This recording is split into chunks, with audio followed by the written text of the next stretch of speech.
Reading the Ethiopian Bible, Day 18, Chapter 18. You can follow along in your KJV, NLT, NIV, but I'm reading my Ethiopian. It's the same because it's Genesis. The first book of Moses, Genesis chapter 18. Yahweh appeared to Abram by the oaks of Mamre while he was sitting at the entrance to his tent during the hottest time of day. Abraham looked up and saw 3 men standing across from him. When he saw them, he ran from the entrance of the tent to meet them and bowed low to the ground. He said, "My Lord, if I have found favor in your sight, do not pass by and leave your servant. Let a little water be brought so that you may all wash your feet and rest under the tree. And let me get a bit of food so that you may refresh yourselves since you have passed by your servant's home. After that you may be on your way." "All right," they replied, "you may do as you say." So Abraham hurried into the tent and said to Sarah, "Quick, take 3 measures of fine flour, knead it, and make bread." Then Abraham ran to the herd and chose a fine, tender calf and gave it to a servant who quickly prepared it. Abraham then took some curds of milk along with the calf that had been prepared and placed the food before them. They ate while he was standing near them under a tree. Then they asked him, "Where is Sarah, your wife?" He replied, "There in the tent." One of them said, "I will surely return to you when the season comes round again, and your wife Sarah will have a son." Sarah heard in the tent door which was behind him. Now Abraham and Sarah were old, well advanced in age. Sarah had passed the age of childbearing,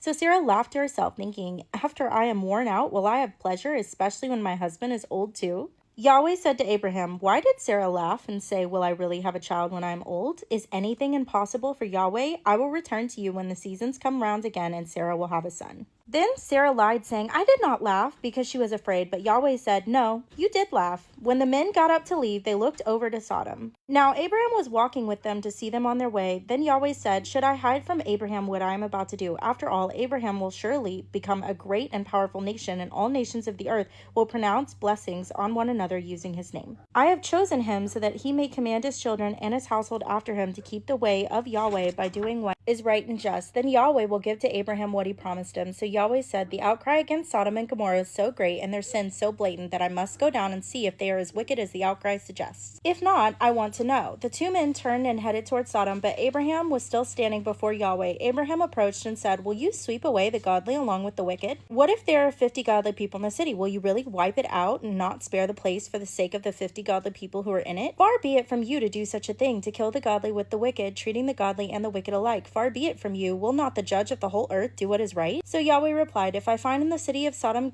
50 godly people, I will spare the whole place for their sake." Then Abraham asked, "Since I have undertaken to speak to Yahweh, although I am but dust and ashes, what if there are 5 less than the 50 godly people? Will you destroy the whole city because 5 are lacking?" He replied, "I will not destroy it if I find 45 there." Abraham spoke to him again, "What if 40 are found there?" He replied, "I will not do it for the sake of the 40. Then Abraham said, "May the Lord not be angry with me so that I may speak. What if 30 are found there?" He replied, "I will not do it if I find 30 there." Abraham said, "Since I have undertaken to speak to the Lord, what if only 20 are found there?" He replied, "I will not destroy it for the sake of the 20. Finally, Abraham said, "May the Lord not be angry so that I may speak just once more. What if 10 are found there?" He replied, "I will not destroy it for the sake of 10.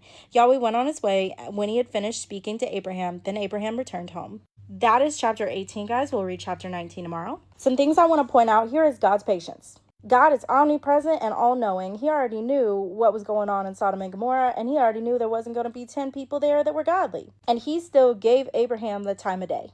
Didn't interrupt him, didn't get on him, didn't get mad at him, just said, "Okay, I'll do that."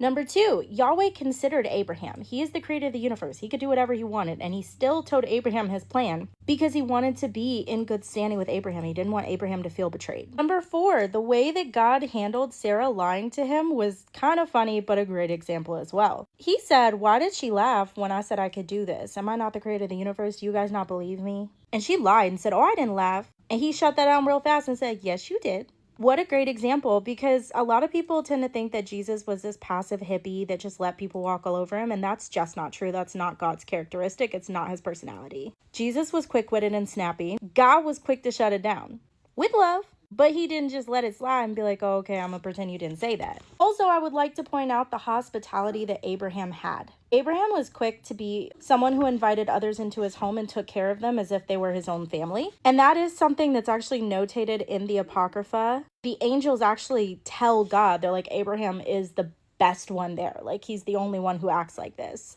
And because of this, he was considered in that story and told things that he would not have otherwise been told. And he had authority that he would not have otherwise had because of his hospitality. So hospitality is important to God. Jesus mentions it a lot. Anyways, that's all the inserts I had to add. As always, read, understand, meditate, allow the Holy Spirit to reveal to you. Rely heavily on the Holy Spirit. and God bless.